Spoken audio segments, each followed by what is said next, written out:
All right, today we're diving into a real masterpiece from 1862, Christina Rossetti's Goblin Market. Now, on the surface, it looks like just a fairy tale, right? But trust me, this thing is one of the most complex, most fascinating poems to come out of the entire Victorian era. So the poem kicks off with this chant. It's from these goblin merchants, and it's so hypnotic, right? Come by, come by. It's rhythmic, it's repetitive, and it's totally designed to pull you in, to make their weird twilight world sound completely irresistible. So you hear that and you think, okay, this sounds like a nursery rhyme for kids. But nope. Just underneath that sing-songy surface is a really unsettling story. We're talking desire, addiction, sacrifice, the whole shebang. So let's get right into the central conflict, because that's where it all starts. Okay, so one sister falls, one rescues. At its core, Goblin Market is all about these two sisters, Laura and Lizzie. Now you gotta picture this. They live totally alone, completely isolated from the rest of the world.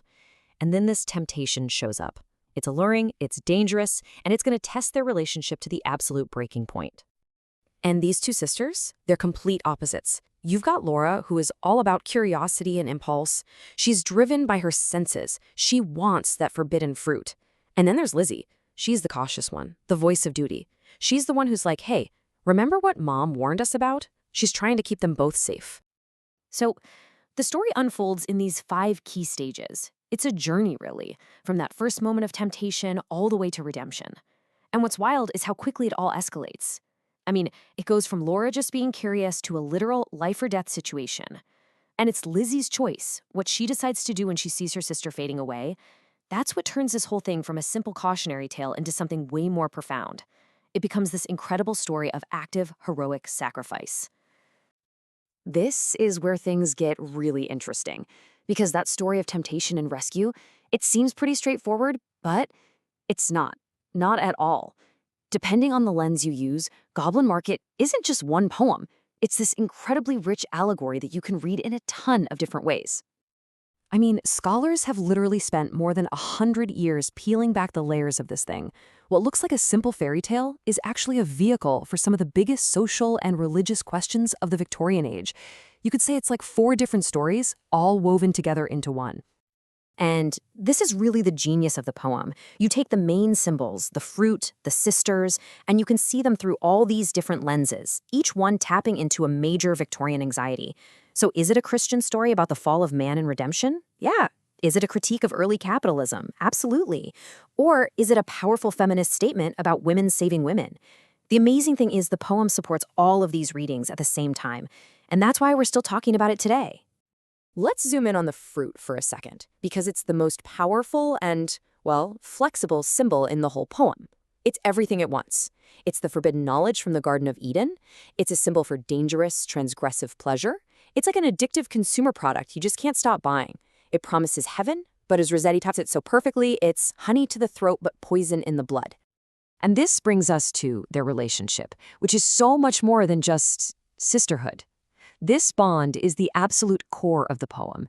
You have to remember, they're in a world with no parents, no community to help them. They have only each other. Their reliance is total, and their bond provides this model for salvation that comes completely from women for women.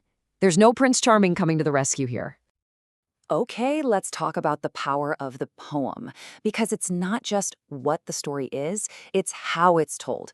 The language itself is incredible. We're going to look at how Rossetti's skill, her craft, literally makes you feel the danger and the allure of that goblin market. So check this out. The goblins are never really described as just men. They're this chaotic animal-like force. Part cat, part rat, part snail, all these different creatures mashed together. Rossetti uses all this animal imagery to create this feeling of a predatory, almost inhuman energy. It's weirdly attractive, but also super threatening at the same time. And the fruit, oh my gosh, the fruit. The way she describes it is just this overwhelming assault on your senses. The language is so lush, it's almost decadent. She makes the fruit sound impossibly perfect, exotic. You feel like you can reach out and touch it. Seriously, you can almost taste it just by reading the words. So how does she pull off this hypnotic effect? It's all about incredible poetic craft. She takes this innocent, song-like nursery rhyme form and mashes it with this relentless, driving rhythm that just pulls you along. Then she uses repetition, that come by, to make it feel like a chant. And all those S sounds, that gives the poem this sensual, almost sinister hissing sound. It's this brilliant contrast between an innocent style and some very, very adult themes. Okay, a radical female savior. Everything we've talked about builds up to the poem's climax, and to what is honestly its most powerful and lasting legacy, the creation of a totally new kind of hero. Now, to really get how radical this was, you gotta put yourself back in the Victorian era. Back then, if a woman fell, made a mistake, who saved her? It was always a male hero or some kind of divine father figure. Always. Rossetti just takes that entire idea and flips it on its head. In this story, redemption doesn't come from a prince, it doesn't come from a priest, it comes from her sister. And this leads to maybe the most famous and honestly shocking moment in the whole poem. This is what Lizzie says to her dying sister. Now, that language, eat me, drink me, it's deliberately echoing the Christian Eucharist, but Rossetti reclaims it. She recasts this ultimate sacrifice as an intensely physical, deeply loving act between two women. And that's it. That's the number. The number of saviors Laura needed was one. And it wasn't a prince. It wasn't a god. It was her sister. This is the radical heart of the poem. Rossetti is saying that the most powerful force for redemption in the world isn't some huge outside power. It's the fierce, brave, self-sacrificing love one person can have for another. A love strong enough to go right up against the market and win. So that leaves us with this final question to chew on. Is the real lesson of the poem not just, hey, avoid temptation, but something more? Maybe the deeper message is about that fierce love that pulls us out of the fire. Maybe it's not just a story about the dangers out there, but about the profound, almost divine power that we have to save each other.